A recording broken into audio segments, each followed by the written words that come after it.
Williams Nwaneri commits to Missouri.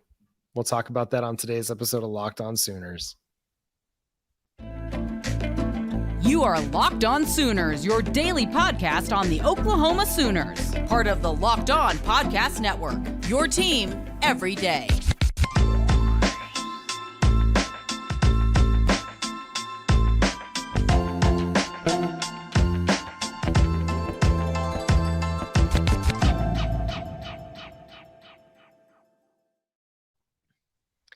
What's up, Sooner Nation? Welcome to Locked On Sooners, and thank you for making Locked On Sooners your first listen every single day.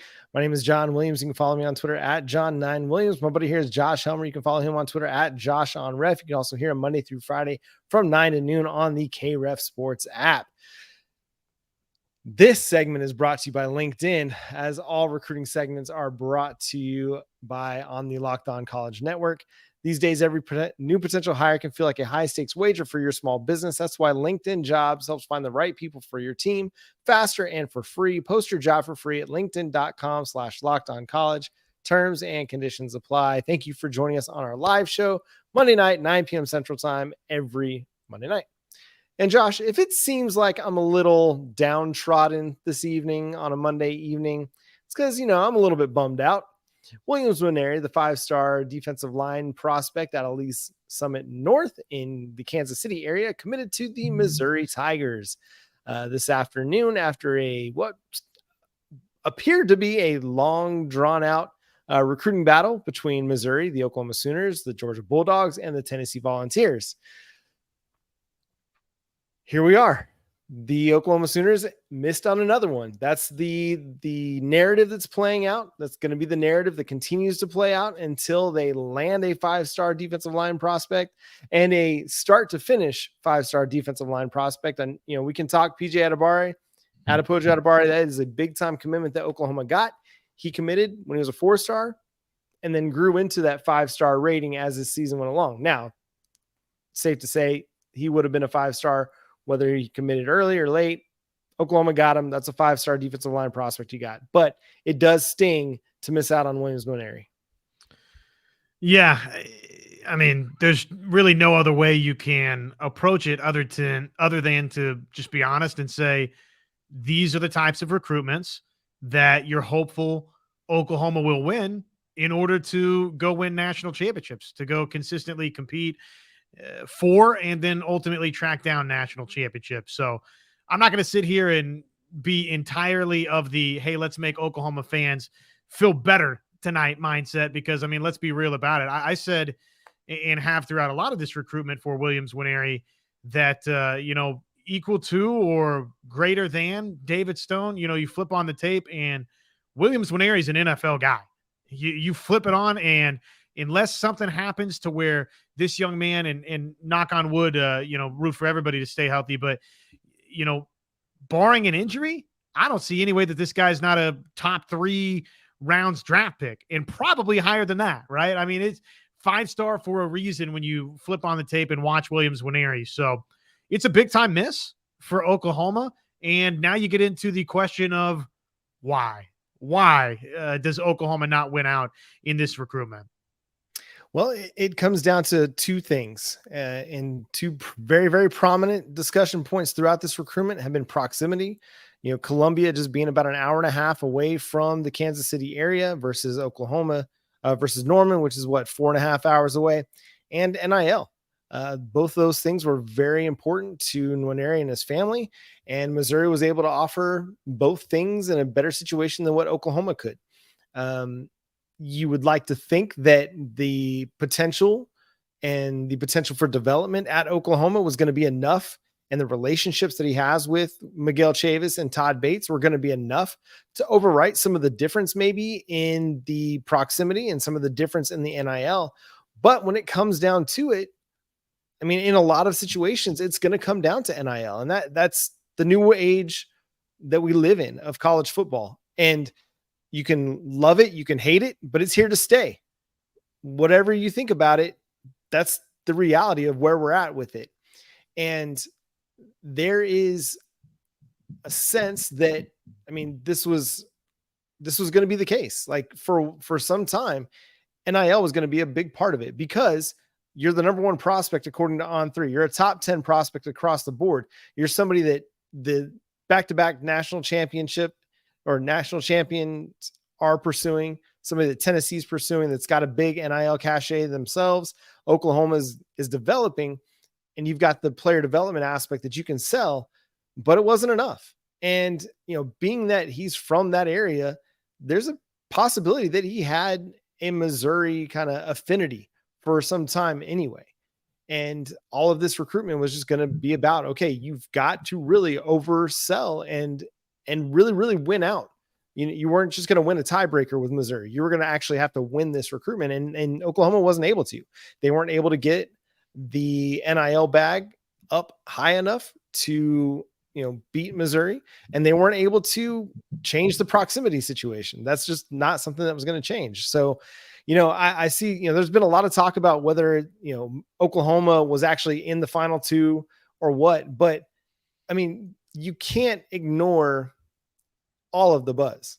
There was so much buzz, not just from Oklahoma insiders at OU Insider or Sooner Scoop or 247 Sports. I mean, the buzz was everywhere. I mean, everybody considered Oklahoma to be a significant part of this. Even Missouri insiders considered Oklahoma to be a significant part of this. That's why anytime Oklahoma fans would put out a tweet about Oklahoma beating Missouri, you saw a flood of Missouri Tiger fans rushing to defend the Tigers. That's just the way it was. So wherever it all lands, one, Oklahoma's going to continue to recruit. They're not going to be done with this. Two, it's just the way it goes sometimes. Sometimes you're going to lose recruitments that don't make sense. And they don't have to make sense to us. They don't have to make sense to Josh or me or Todd Bates or Miguel Chavis. They don't. But this is what it led to. The NIL situation was better at Missouri. One, he can get it sooner. And the opportunity to play close to home. That kind of stuff matters sometimes. That's why you're seeing Oklahoma being so successful in the 2025 recruiting class for in-state kids that are, 4 or 5 star prospects, because proximity does matter in some of these recruitments. And it just did for Williams Nwaneri. So this is interesting. I mean, there's obviously a lot of thoughts out there. Scooter Nate says, y'all have no clue what Mizzou or OU offered the kid. He might just want to stay home. And ultimately in these recruitments, these high profile ones like this in this day and age we're in now, to think that name, image, likeness isn't a factor is probably naive, John, in really any of these recruitments. But I can get with some of that sentiment there that ultimately you and I sitting here, no, I was not in a meeting room with Williams Nwaneri in a collective or this or that. So, some of that is rumblings and scuttlebutt, and how much truth, how much, fact or fiction is some of it. And, at the end of the day, the bottom line for Oklahoma, John, is this: they don't win the recruitment, right? And it's really that black or white, I think, to Oklahoma fans. Now, behind closed doors, the powers that be for Oklahoma, okay, if name, image, and likeness was, not quite there, or Oklahoma made a competitive offer, but not what Missouri made, John, then how do you continue to improve that if you're Oklahoma, right? Because chances are, as compared to Missouri, you're going to be involved in more of these blue chip recruitments, right? It's not just, hey, toss everything into the Williams Nwaneri camp. No, you have to spread around a little bit more, because that's just the nature of an Oklahoma recruiting class. So in that, one of the interesting pieces today that dropped at literally the same time was the Oklahoma Athletics Twitter page tossing out that they've got a partnership coming out with Coop Aleworks soon. We've seen some of the other, universities across the nation kind of come up with this similar idea, which is partner with a local brewery or local vendor of some sort, and a percentage of those sales goes directly to the name, image, and likeness effort. So it's nice to see Oklahoma doing that. And, for me, it's in the aftermath of this where, again, I can't sit here and tell you, yeah, definitively the NIL bag for Oklahoma wasn't equal to the Missouri bag, and on and on and on. We do think, just in a general sense, that it did play some sort of role. So to me, I do look at it and say, okay, how can Oklahoma be just that little bit better? And that to me that's good news to see that Oklahoma's thinking about that, John. Yeah, and we'll talk about where Oklahoma goes from here and just more of our thoughts on the Williams Nwaneri commitment, recruitment, all of that, and more recruiting stuff down the road as well. In the live show, we'll answer your questions, take your comments, try to assuage some of your discouragement a little bit here on tonight's show as well. You rant all you want, vent all you want in the chat. It's a safe place for you. We're in the trust tree, right? Everybody's got a safe place. But we'll talk through some of those comments as we go through the show tonight. First, I want to talk to you about our friends now over at Nutrafol. If this Williams Nwaneri recruitment has had you pulling your hair out, you might need to go check out Nutrafol.com/men. It is a safe, effective way to restore your hair loss. I mean, did you know that 80% of men will experience hair thinning in their lifetime? It's normal, but it doesn't have to be your fate. You can get ahead of thinning with Nutrafol. If you're tired of weakening or thinning hair, do you want to reach out your full hair potential? Leading hair growth supplement Nutrafol helps improve your hair growth with visible thickness and visible scalp coverage.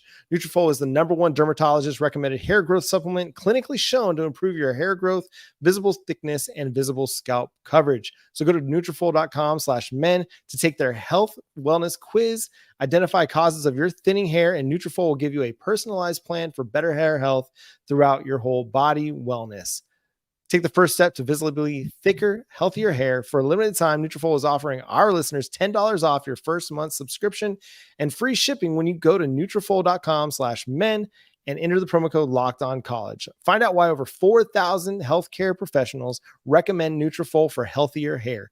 Nutrafol.com/men, spelled Nutrafol.com/men, and enter promo code LOCKEDONCollege. That's Nutrafol.com/men, promo code Locked On College. So I think it's okay to acknowledge that NIL was a factor in this. Let's just not beat around the bush anymore about this stuff. And it's okay. Like, if it's kind of like what we talked about on last night's show, if we were getting offered a significant amount of money to move from the Locked On network to another network to host this show, Josh and I would have to consider it. That's just part of the business, right? It's a business decision. It's not personal. And as much as we take the success or failure of Oklahoma football personally, the decisions that these kids are making, it's not personal. It is strictly business, whether it's NIL related or it's development, culture, proximity, whatever the reason may be. It matters. Like, all of that stuff, it's part of the business decision of this.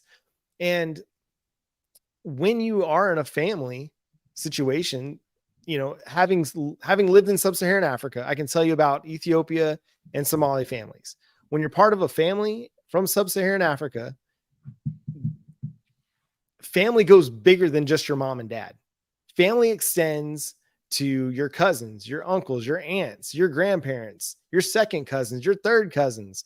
Its clan is bigger than family. In Somali culture, they have a saying that, me and my brother against my family, like everything, it goes bigger and bigger and bigger. And it's, you take care of each other beyond what we might normally do in Western society. And so there might've been just this more pressure to take a bigger NIL package from Missouri, if that was indeed the case, because of the cultural expectations that come with being part of a family. There are so many different ways we can go with this, Josh. What's the next way we need to touch on this? Because I feel like there's a lot of concern right now in Sooner Nation about where Oklahoma's at in the recruiting. I think it's a fair question to ask. And with the understanding that, okay, now David Stone in this class, that's got to happen for Oklahoma, right?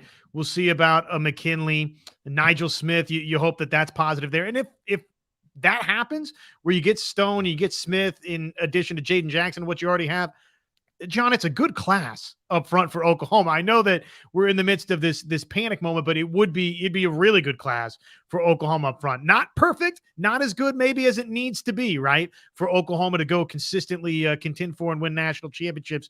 I understand that portion of it and why it makes Oklahoma fans feel that way. But I think the next question we got to ask is, even knowing that there's a David Stone out there waiting and that again, not to just get everybody's hopes up with a 5-star defensive line prospect before a decision is made. The belief we have today is that that's still slanted Oklahoma's direction, right? So with the understanding that that's still on the table ahead, why is Oklahoma close but no cigar? Why the pattern for Oklahoma in these recruitments? Again, I do think that we, again, have to acknowledge PJ Adebawore. Sure, say 4-star to start, 5-star to finish, whatever however you want to phrase it. That was a massive recruiting win, and we can't downplay that for Oklahoma. So that has to be a part of the discussion as well. But Oklahoma, close but no cigar in these recruitments. Why? I mean, what's just your general? Do you stay more in the each thing's individually its own race, or do you stay more in the camp of, okay, there is a pattern and a problem here? No, I think it's an individual thing. You can go back to David Hicks and make that comparison. It's fair to make that comparison because that was one that seemed like Oklahoma was really in a good spot for. But there was a big coaching change and a big coaching transition that kind of upset that. The idea that Alex Grinch was going to, struggle. I mean, Alex Grinch had been struggling to get defensive line prospects for years. I think it's still kind of early to be writing off Brent Venables and what he is able to do in recruiting defensive linemen, or Todd Bates. I think it's early to write those guys off. One, because we haven't seen what David Stone's going to do. We haven't seen what Dominic McKinley's going to do. And we haven't seen Nigel Smith or Danny Okoye yet. Still 4 really incredible high-level prospects that could all go Oklahoma's way. And I know people are not wanting to hear it right now. They're not wanting to hear the possibility of David Stone. And yet, that's still a very strong possibility. Did they miss on some guys? Yeah, they've missed on some guys. Every coach is going to miss on some guys. If Oklahoma wasn't number 2 for Nwaneri, then Georgia was. And Georgia missed on Nwaneri. So how are we feeling about Georgia? Is Georgia all of a sudden not going to be able to recruit anymore? No, because Brent Venables, Todd Bates, Miguel Chavis have been recruiting. They've recruited successfully for years, not just a little bit, years.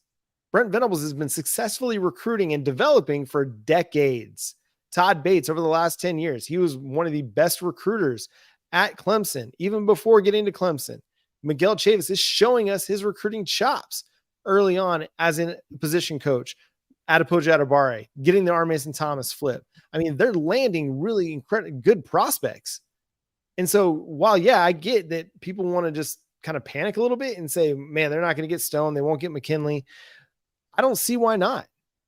There's no reason why they can't. Now, if they lose those players, we can start having those conversations about maybe this isn't going to be what Oklahoma's going to be able to do. But they're still getting good players. Wyatt Gilmore is a good player.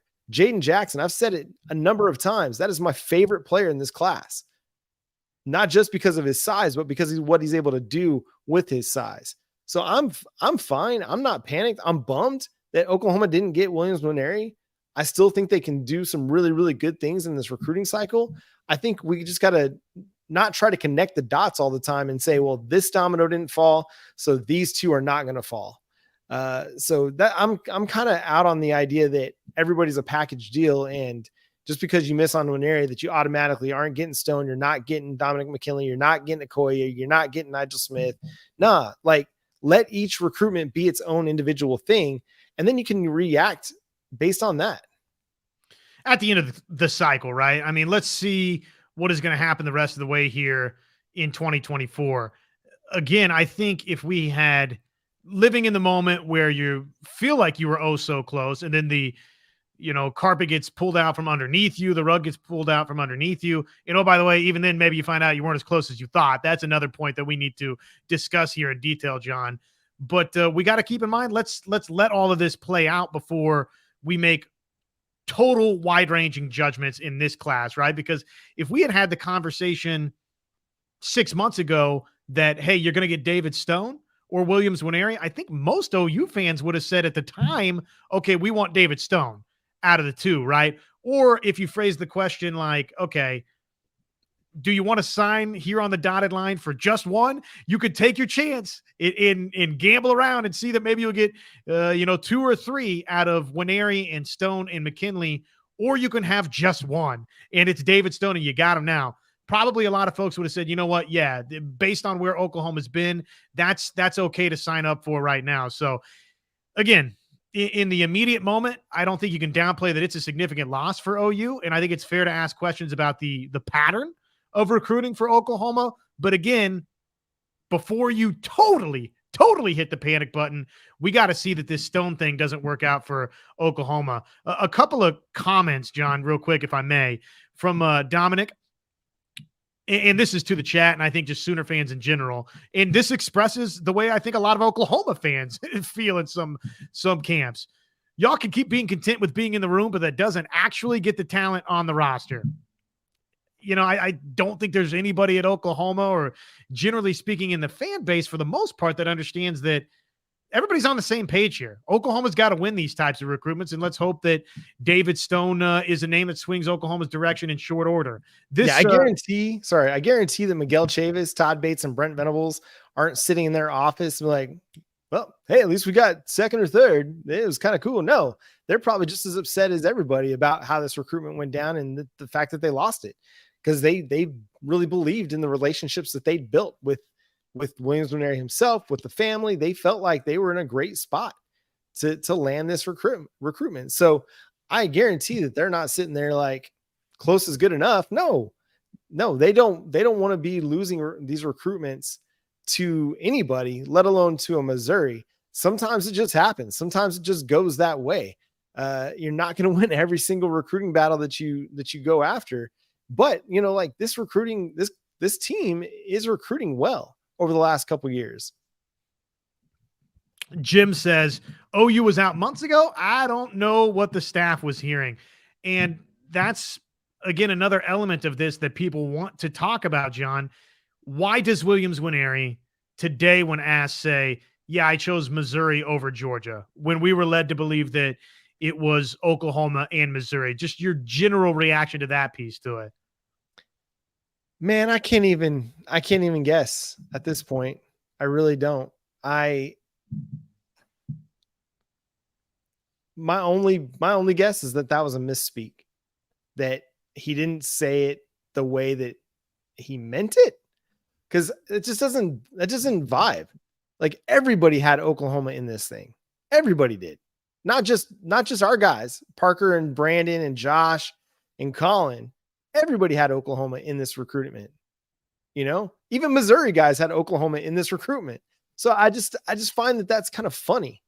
Now, did something change and he didn't want to include Oklahoma in that, you know, over the last 48, 72 hours? I don't know.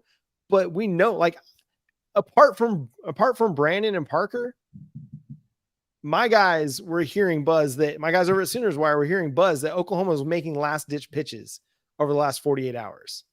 So this is not, I mean, it could very well be what Sooners Cowboys is mentioning, that Oklahoma was used and abused, like DJ Hicks did. Maybe they were using Oklahoma to get Missouri to up the NIL package. I don't know, but I don't like to think that way. I just think that Oklahoma was in it and then they weren't. And then for whatever reason, he said it the way he said it. Yeah, no, that's I think a reasonable conclusion to make. And you know what? Being third to Georgia, if you're not going to beat Missouri, is not the most insulting thing in the world, right? I mean, living in this recruitment in the here and now, it was shocking because you think to yourself, wait a second, we've been told that it's Oklahoma and Missouri for this thing. And here he's saying the, exact opposite, right? That actually Oklahoma was third in the recruitment. So does the staff really know where they stand in these types of situations? My reaction, John, would be it's recruiting. Sometimes you got a pretty good idea of where you stand, and you know what? Then all of a sudden it's recruiting, and it wasn't what you've been led to believe for a long, long period of time. And it's tough to beat Georgia out in one of these recruitments. We know, though, I think we can say with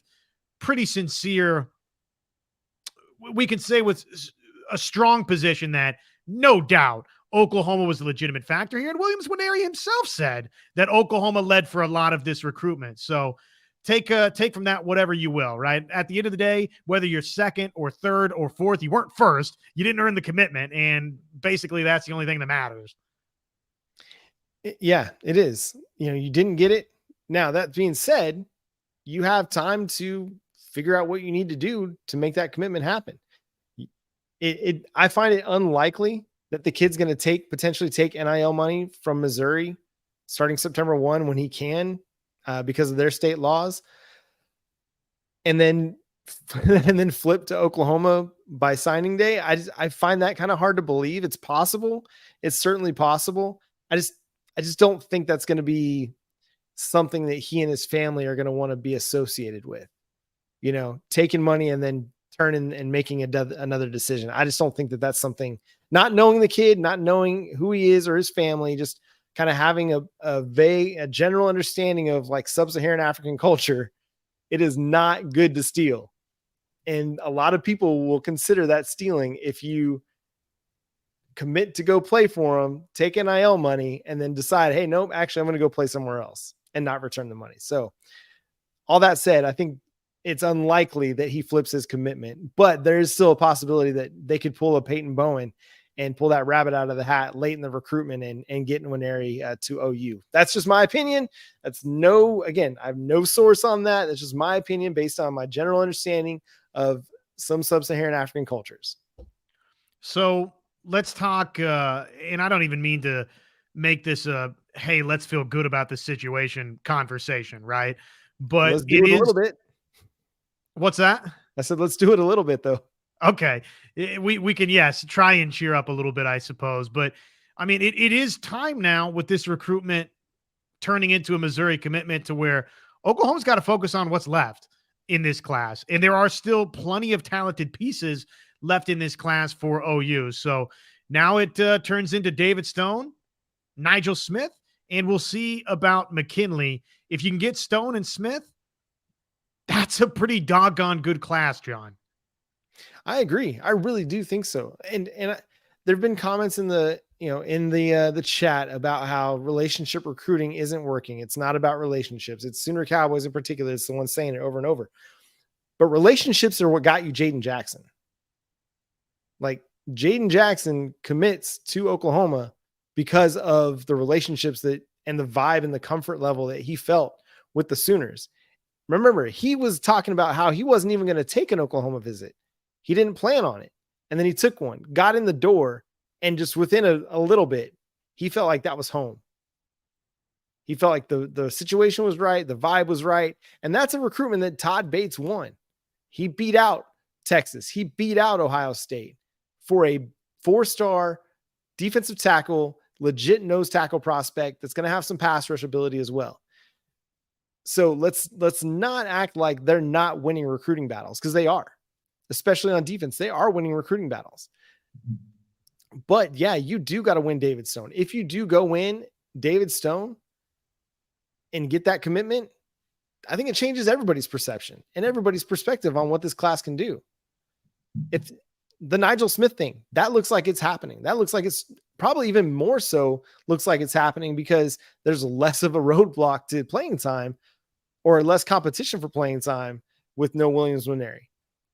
I don't think it would have mattered to Nigel Smith if Nwaneri was going to be there, but now that he's not, to me, it makes it even more of a sure thing that Smith is going to go to Oklahoma. Again, I don't have the insider track on that. Haven't talked to Nigel Smith on that. I just feel more comfortable believing that they're going to get him. And again, he's a top 100 prospect with big size and NFL prospects in his own right. And if you get Danny Okoye as well, that dude's a freak, like a legitimate physical athletic freak. The dude's 6'5", 250 and deadlifting 750 pounds, doing backflips with great bend. Like, come on. That dude is a really, really good player as well. Just because he plays for Noah, he kind of is flying under the radar. If he played for Jenks, he'd be a 5-star prospect and nobody'd be batting an eye at it. But I really think, yes, if they get McKinley, Stone, Nigel, and Okoye, you may not forget about Williams. I won't forget about Williams, but it definitely makes you feel a whole lot better about where you're heading in the 2024 cycle. Yeah, the Dominic McKinley thing, that would be, I think, a surprise if that happens for Oklahoma.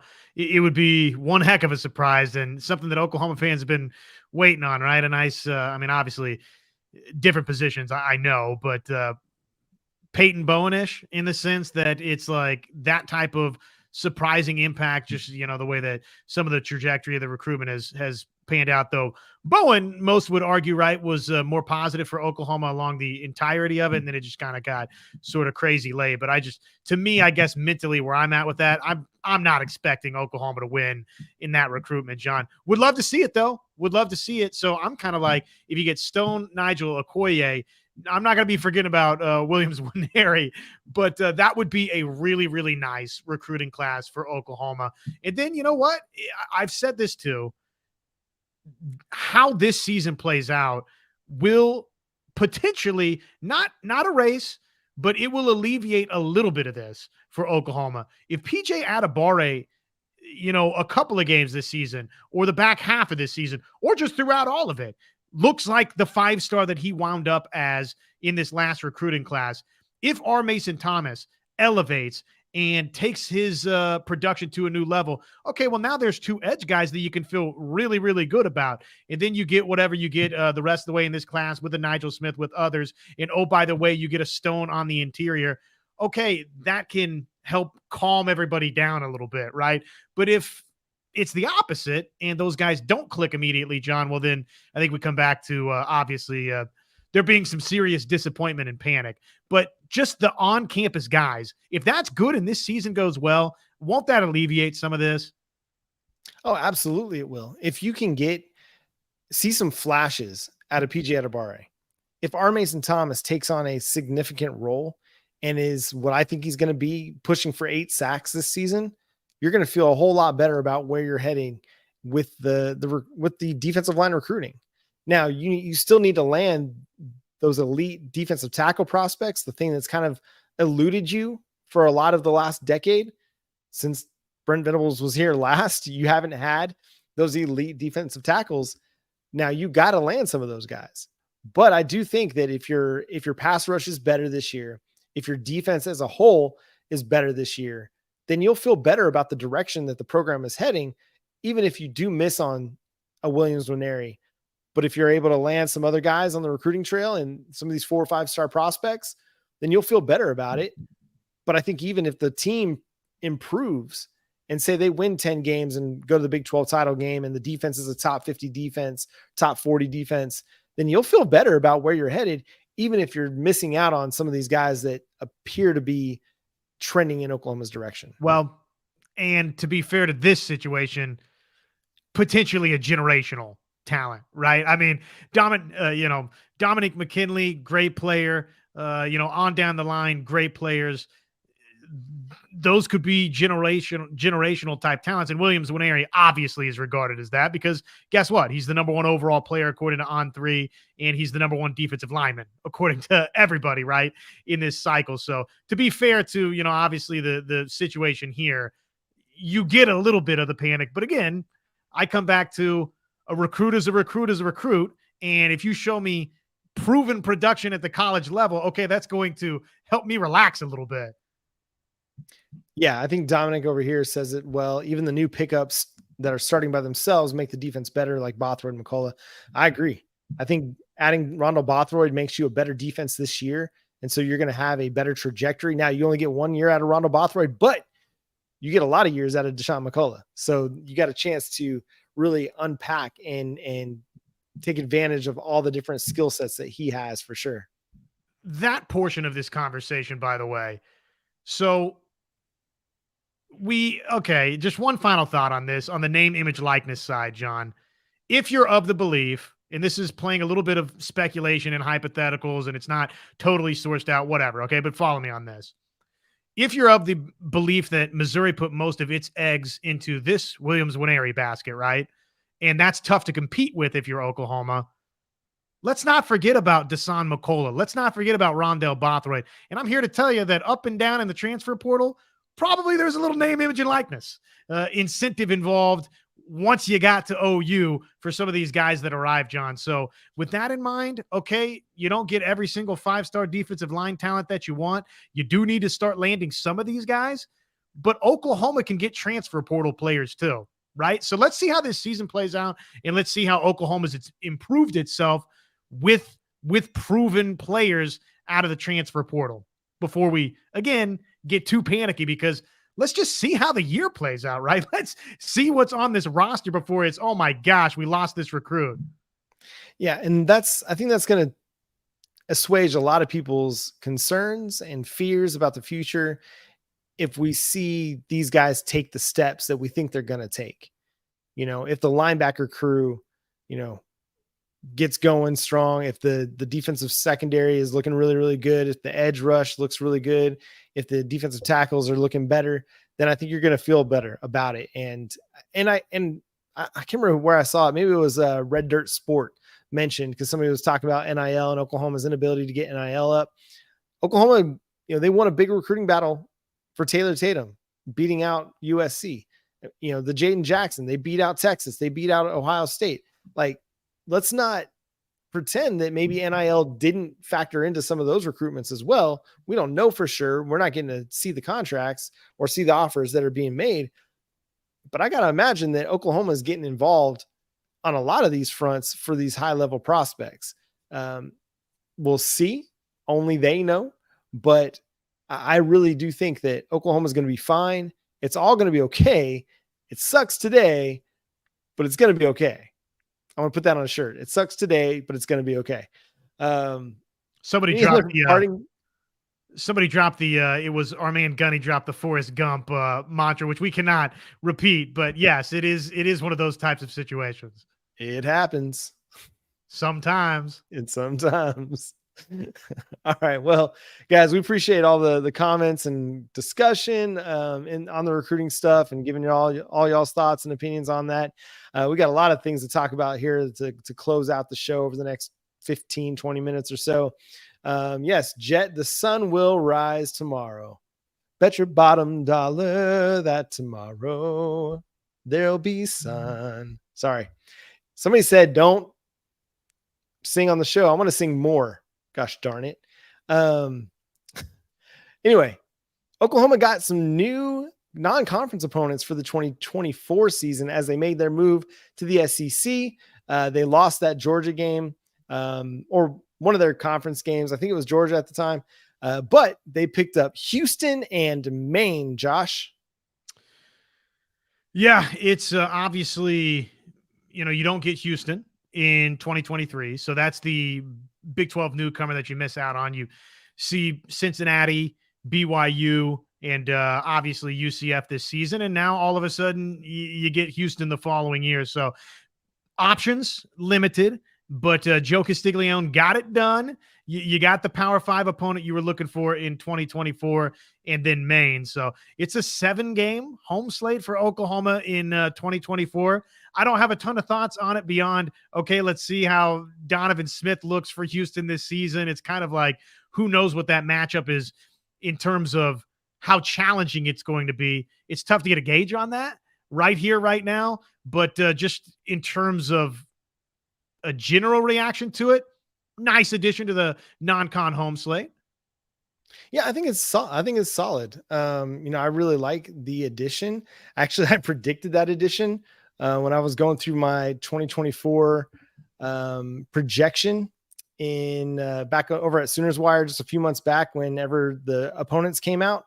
I did a 2024 schedule projection, and looking at who all needed a non-conference addition to their schedule, Houston was the team that I chose because they only had 2 non-conference games at the time. So look at me predicting things. Anyway, I think it's solid, man. I think it's a lot of fun. That's a game that moved the needle and was, Oklahoma got beat by Houston, less than a decade ago. So I think that's one that kind of sits in Oklahoma fans' minds. Like, that was the one that kind of got away when you started that season with, Oklahoma or Ohio State's loss and then the Houston loss. You're like, what the crap is happening?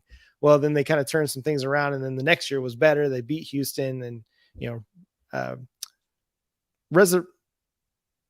exercise some demons. Thanks. That's the word. Sorry, a little bit distracted by what's going on in the chat a little bit.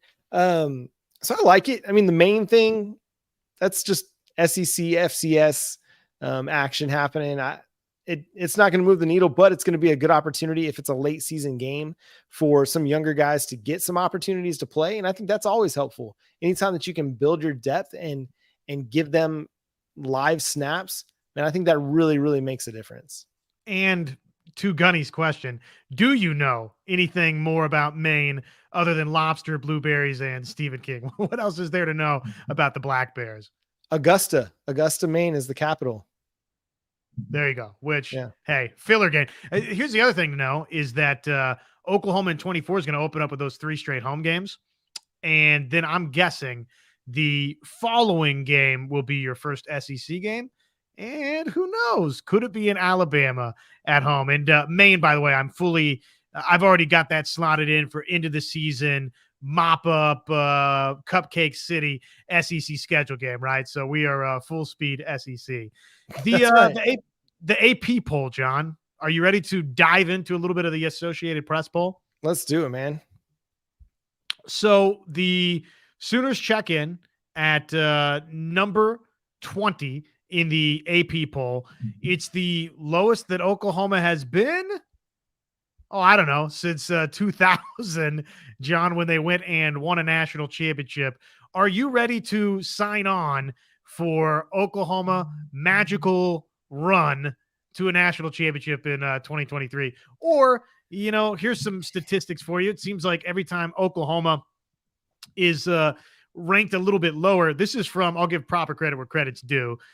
Eric Bailey from the Tulsa World put this out there in his recap of Oklahoma getting ranked where they are. The AP poll starting out at 20. Sooners have been voted outside the top 10 3 other times since 2000. Each time, pretty nice job responding to the low expectations. Of course, 2000 national champions, right? Doesn't get any better than number 1. 2013 program starts number 16, and that obviously a little bit of a helter-skelter, roller coastery type year, but it did end with a Sugar Bowl win and the triumph over Alabama. You ended number 6 that season. And then 2015 would have been Baker Mayfield's first season starting for Oklahoma. You started 19 that season, which is where you're at in the USA Today Sports AFCA coaches poll. Ended number 5 after making it to the college football playoff. So I'm just saying history says that Oklahoma, for whatever reason, when they start 15 or lower, tends to 16 or lower, tends to have a pretty good year. Yeah, I'm expecting them to have a good year anyway, because I feel like they're going to come in with a chip on their shoulder based on what happened last year. The fact that they're ranked, I think, speaks more to the reputation of the University of Oklahoma and Brent Venables as a defensive coordinator than maybe anything that you can project out. You expect them to be better because how can they be worse on defense? But until we see it, man, it's going to be hard to know that they're better on defense. The schedule can help them look better on defense. I think the talent is going to be better. I think the defense is going to be better, but we got to see it, right? We thought it was going to be okay last year and it wasn't. It was historically bad. So now I'm kind of in this kind of frame of mind that I think Oklahoma can contend for the Big 12. I'm not going to pick them to win the Big 12. I think they could potentially end up in the college football playoff, but I'm not going to predict them to do that. I think there's a range of outcomes for this team that's anywhere from 9 wins to 11-1, something like that. Anything's possible. I'm just not ready to sell the farm on or bet the farm on Oklahoma contending for a national title this year. 20 times that Oklahoma's been inside the top 10 over the last however many years, 24 years, Oklahoma started inside the top 10. And I didn't do the count right there in terms of the top 5, but there's quite a few of those as well. I wanted to do a little deep dive study for you on, hey, here's where they wound up every single year. But outside of the good years where you started lower and finished higher, there's just more data than I was able to comb through before we got rolling here tonight. So I apologize. Maybe I can be a little bit more organized as we move forward, John. But the moral of the story for me is Oklahoma, again, ranked inside the AP top 25. Again, the coaches poll too. And generally speaking, this is lower than Oklahoma's accustomed to starting. And typically when they are lower, seems like they rise above those expectations. So, knock on wood, that's good news for Oklahoma going into this thing. Let's hope that little trend continues for Oklahoma. The other interesting nugget is this. Oklahoma now 24 straight AP preseason polls they've been a part of. dating back obviously to Bob Stoops' second season, 2000, when they went and won the national championship. And the only other team nationally that's got a longer stretch of AP preseason poll appearances than that, John, is Ohio State. So, again, you come off a 6-7 season, and still I think history over the last quarter century for Oklahoma working in their favor, in the sense that folks expecting that bounce back.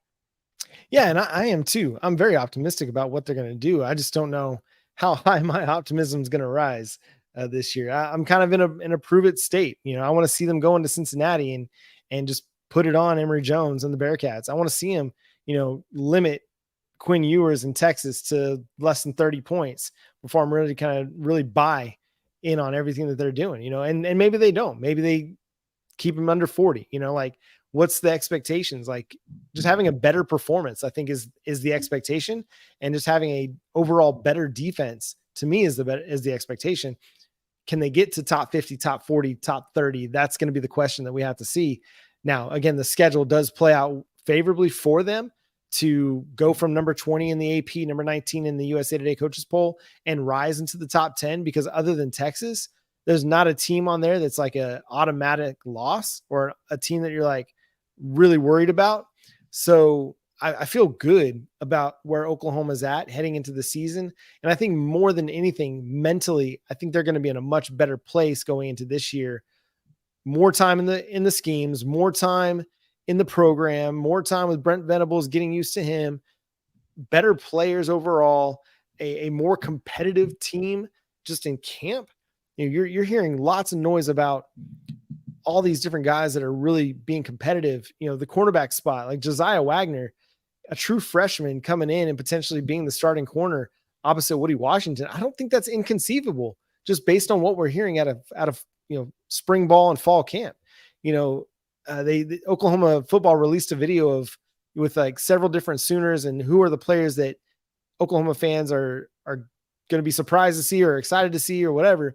Jalil Farouk mentioned Jaquays Petaway as someone who's just balling out and is somebody that is going to like take the Sooner Nation by storm. So I really think that this team is overall better than what it was a year ago. But now it's just a matter of seeing it all play out. And I do think that they could finish with a top 10 ranking in the AP or the USA Today Coaches Poll. It's just a matter of, well, let's see it happen. Got to see that happen. And if that's with a win over Texas and a Big 12 championship, then, and dependent upon what happens in the recruiting class too, the mood and the temperature, even though, honestly, as disappointing as last year was, John, there's not really an angst yet around this program. Now, say that Williams Nwaneri didn't pick Oklahoma today, and there might be a little bit of angst surrounding that. But in the general sense around Oklahoma football, there's not, hey, the sky's falling. There's no direction for the program. We don't have the right man in charge. There's not that for Oklahoma. So if things go positively this season, then I think that continues for OU to where sort of everybody in the fan base, for the most part, is on the same page that you've got the right guy in charge. There's positive momentum going forward into the SEC to get Oklahoma back to where folks want Oklahoma to be, which is regular college football playoff appearances, and then obviously to go get number 8 and beyond for OU. But that's going to depend upon what happens this season. If things don't go that direction where you don't beat Texas, or the defense kind of remains, what it was last year, which was bad nationally, really bad, or just mediocre, then yeah, I think that the questions are going to start piling up this season, John. And if they go anything less than, to me, if they go 7-6 or worse, it's definitely a problem. 8-5 or better, to me, I know a lot of people are going to disagree with that floor of eight wins, but I really feel like if they move from, like, look at Texas. Let's take Texas as an example here. So Steve Sarkisian's first year, where they go 5-7, missed a bowl game. That next year they went 8-5, right? Oklahoma goes 6-7 this year. They go 8-5. I don't think it's that big of a stretch. Like, people moved Texas and Steve Sarkisian into contender status off of an 8-5 season. How? Except that it's Texas. So I do think that the floor there's going to be like 9 or 10 wins, but I could definitely see the panic start to rise if, say, they go up to Cincinnati and they get beat. If they get upset on Neipert Field or in Neipert Stadium, I could see the panic meter kind of start to grow. But if they go into that Texas game undefeated and lose a close one to the Longhorns or beat the Longhorns, you're going to see the optimism skyrocket, I think. And it's just going to be a sign of where this team is heading and the direction that they're heading. So again, I think there's a lot of optimism about the program. Yeah, there's some negative Nancy's in the comment sections on the chat right now about the recruiting stuff. But I do think this team is a good recruiting team. We're already seeing it transpire through the 2022, 2023, 2024 cycles, 2025 as well. They're heading in the right direction. And I said it earlier this offseason that it might take time to get to national title contender status or even Big 12 title contender status. And I think that's okay. It takes time to rebuild a roster that was left with very little good defensive talent from the Alex Grinch era and left with very little depth at wide receiver and tight end from the Lincoln Riley era. So I think it's going to go well this year, but I could see that if things don't go well, if the defense is just kind of middling and they don't make big strides, I could see, people start to wonder if Brent Venables is going to be the guy. I'm going to say for me, the floor would be 8-4. I just can't imagine a scenario. And I know we're coming off a season where OU finished 6-7, but I just can't imagine a scenario with this schedule where you only win 7 games. That would be so bad with this schedule. I'm looking at this from our man Barry Tram's Scissor Tales. Okay. And this is not the gospel here, but this is one person's opinion. And, this is a respected opinion by, many in the Oklahoma market. But hey, one power ranking in terms of the Big 12 conference schedules, and without running down the full list for you because it's unimportant for our conversation outside of OU, he's got Oklahoma's schedule ranked 12th out of 14 teams in the Big 12 this season. And you know what? I think that's about right. It's in that bottom third for sure, because you don't play Kansas State. You don't play Texas Tech. You don't play Baylor. We'll see about Houston. I mean, I don't think they're going to be all that great, and that's the other team that you would miss out of the Big 12 rotation of opponents. But man, to not play K-State, Texas Tech, and Baylor on this schedule, and oh, by the way, need I tell you, this is the Big 12 that you're playing in. Yes, the floor, to me, I agree with some of the commenters in there. Though I'm saying the floor is 8-4, and to me, that I totally agree with you. That would be a disastrous season for OU because the schedule's just that bad. If OU's any kind of good, you got to go win 9 or 10 games against this schedule. And I really do think they will. I really do think they're a 10-win team. And I'll stand by my predictions that I've made several times on this show, on the Locked On College Big 12 preview show, that Oklahoma beats Texas this year, that they will. And that'll erase any of the bad vibes that anybody has about this team. And even if they don't, but it's a much closer game and it's a much better performance, everybody will feel a whole lot better and a whole lot different. Improving in general is the goal. Yeah. And in a way, you're right.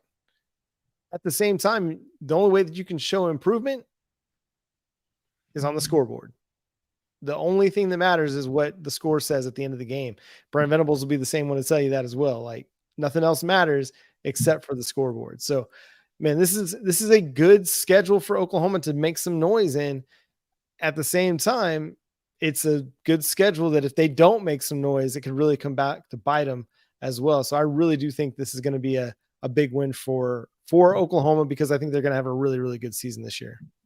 I'm not ready to totally get on board with this. Blake, I'm worried about you. I feel you're in a very negative mindset this evening, which I understand. It's not been a great day on the recruiting trail for Oklahoma. But if we aren't in the discussion, Blake writes, if we aren't in the discussion for the Big 12 championship and the national playoff as well, we've failed and will fall away in the SEC. I'm not totally ready to get on board with that, but obviously it would be, and I would agree with you on this front, it would officially be, okay, raise the siren a little bit on this regime at Oklahoma. I'm not there. I'm optimistic. I think Brent Venables is still going to win big at OU. I wholeheartedly believe that. I think even in the midst of a day like today, recruiting indicates that Oklahoma's on this nice trajectory moving forward on the whole, right? On the surface. Thank you, Dr. Evil. But it would be it would be alarming for Oklahoma if they're not in the mix for the Big 12 championship this season, especially with this schedule. Yeah. Austin here asks thoughts on Dominic McKinley's OU or Texas.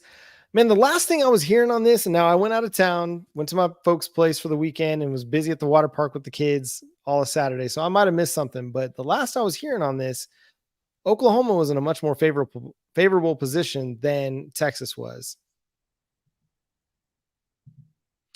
It sounded like it. Yeah. Again, I'm not in the business today, I don't think, of saying Dominic McKinley's coming to OU or David Stone's coming to OU or Nigel Smith is coming to OU.